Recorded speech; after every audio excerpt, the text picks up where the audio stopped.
that the rail companies were willing to put a deal of 10% on the table to the rail RMT last week.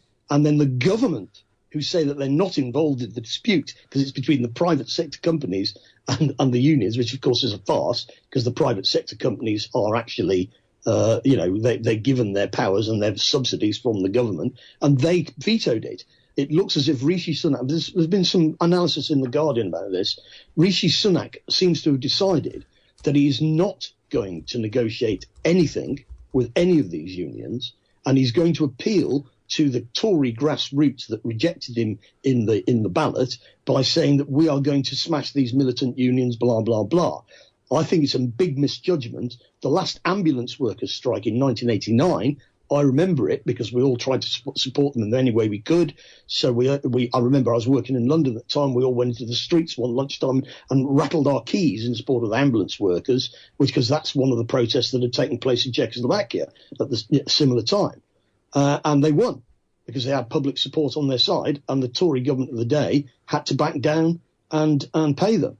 And I think that's what will happen in this case as well. Ultimately, one of the things about the Tory anti-union laws is that before you can go on strike, you've got to jump through enormous amounts of hoops, and you've got to have absolutely overwhelming support of your members before you can take them out on strike.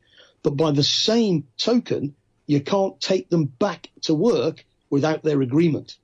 And it's no use the Tories thinking that the union bosses, as they like to call them in the Tory media, can tell the workers to go back to work. They can't. If they're not happy, they can continue to strike. And the union leadership will have to accept that mandate, because that's the mandate they've been given in these secret ballots. So I don't think the Tories are on a winning hand here, but it's going to cause an awful lot of suffering for ordinary people in the country. But of course, they need as people suffer under all of this. They need where it needs to go. Yeah, but I mean, what's going on here surely is just a discrediting of the whole democratic system. The Bilderbergers, the deep state in the background, are rubbing their hands and saying, well, as this collapses, we're going to pick up the pieces and it's all going to be ours. Well, but the thing is that the democratic system never really existed. It's a myth because it's an oligarchic system.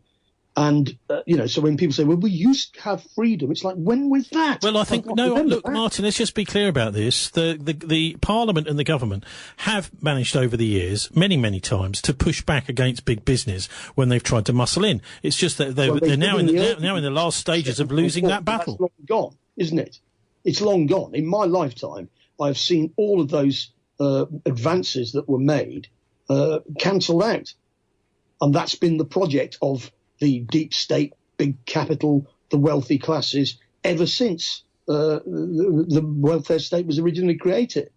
They just don't like it and they want to get rid of it. And the crises in the health service now, and of course the strikes aren't helping dealing with the day-to-day crises, but I think most ordinary people realise that ambulance workers are going on strike for their service. They haven't got enough ambulances. The whole question of not being able to let people out of hospitals because the care system was privatised. It used to be run by local authorities. You would go to a local authority care home and be looked after. Not anymore.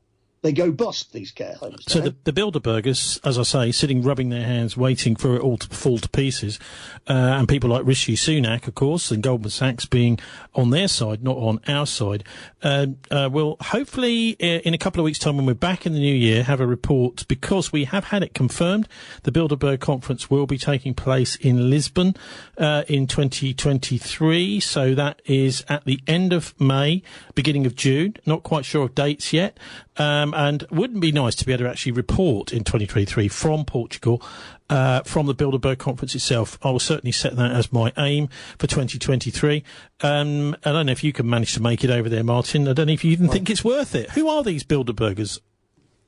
Well, they are one of the networking forums for the powers that be. It's not the only one, though. But it's what makes it interesting to me is they're very close. They're very close links to NATO. Yes, it's the Western deep state who are the real criminals here. There isn't a global conspiracy. There is a Western deep state conspiracy. But, of course, they've now got very powerful opponents. You're not just talking about countries like Bangladesh, which can be pushed around, or little countries like Nicaragua, which can, as some US guys some years ago said, every decade or so, we have to throw some small country against the wall just to show we mean business. And they've been doing things like that. And they got even more arrogant after the collapse of the Soviet Union. They are now facing peer competition from Russia and China.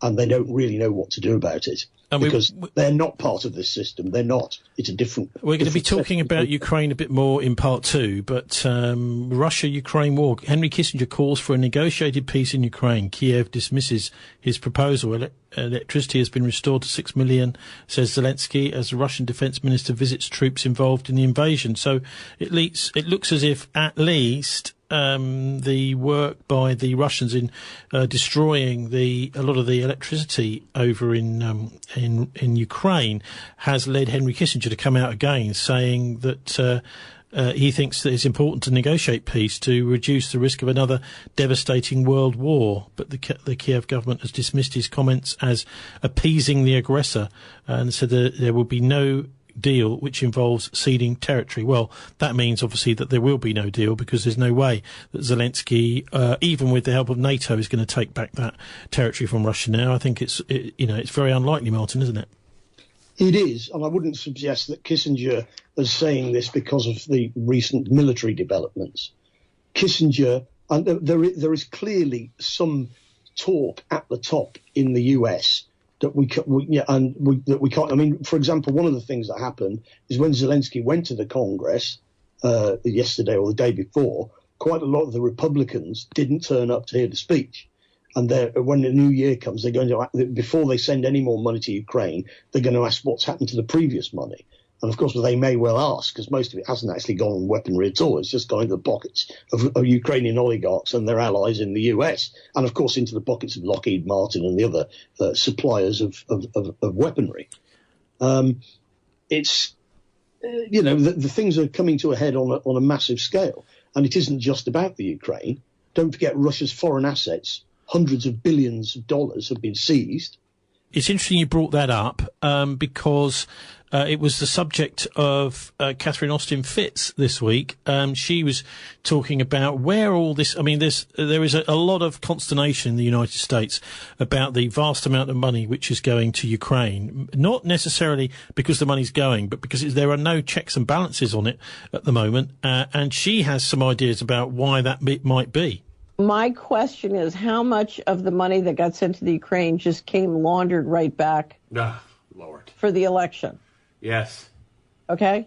Yes. So to me, the Ukraine is it's not a destination point. It's a throughput point. Do you know what I mean? You think that's $45 billion just going to get laundered right back into the Democrats, to the... God knows where all that money is going, but it's like you send weapons to the Ukraine and then the plane crashes on the way to Bangladesh. Did it go to the Ukraine for use, or did it go to the Ukraine to be auctioned off and sold around the world?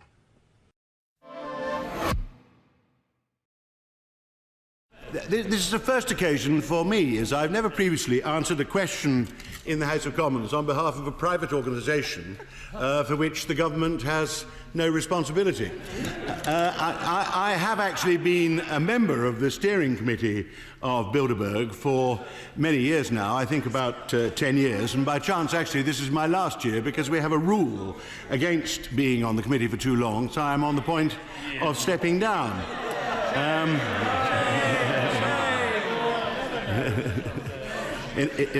Others are timeless with no rules at all, but this particular role I have now reached the end of my allotted span. The Bilderberg organisation exists for the purpose of holding meetings, so once a year in various countries. It exists for no other purpose. And this year the meeting was held at a large hotel near Watford in Hertfordshire. Can the Minister confirm he declared his trusteeship of the body that funds the conference to his permanent secretary when he was appointed by the Prime Minister?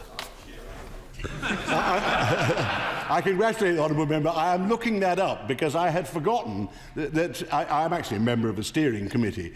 When we were hosting at Watford, I discovered I was actually, amongst other things, I'm a trustee of the British steering group, so I am checking with the aid of my constituency secretary whether I ever put that in. I assure the honourable member, I had completely forgotten that it was set up on that basis long before the rules were established. The trustees have never met as trustees. All I actually do is sit as a member of a committee and help to play my part in the organisation of a meeting, and that's all I've ever done.